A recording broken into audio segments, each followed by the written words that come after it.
Hi there, Ty Holloway here with Holloway Bros Fishing. Today we're doing a whip finish with a whip finish tool. Whip finish is one of the most important skills you can know as a fly tyer, and it's a tool you need in the arsenal. Hope you enjoy. The whip finish. Whip finish is what we do at the end of every fly that we tie to tie off our thread.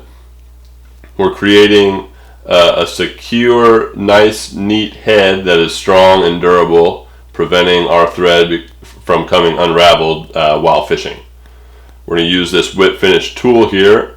The tool allows us to kind of really create the desired size of head. We're trying to create a head of thread that is about the same size as the eye of the hook.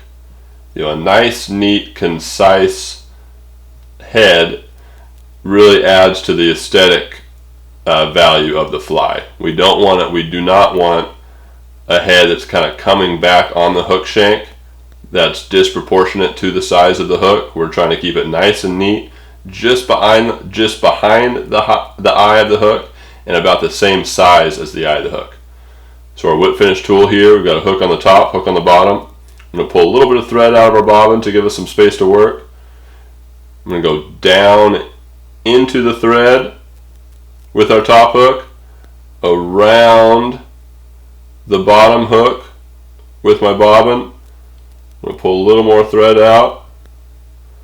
So we've got that there. I'm going to do about a half a turn in the same direction that we've been wrapping our thread. Now we have that kind of figure 4 there, with our thread running parallel to the hook shank. I'm going to use my bobbin to kind of draw the thread down into that pinch point there, continuing the wraps, letting the tool rotate freely in my hand as it's designed to do. 3 wraps or so, coming up, releasing the thread from the bottom hook. Now we're using the bobbin to drag that top hook down with a loop of thread in it. Once it's to the hook shank, we're pulling that hook out, pulling tight with our bobbin, kind of securing that, kind of finger tight, and there we have it, our head and a whip finish cut, and that's secure. Add a little bit of cement and you've got a strong, durable fly. Well, there you have it. That was a whip finish. Thanks for watching, and if you enjoyed that video, please subscribe, comment below with questions or anything you guys would like to see in the future. Thanks again.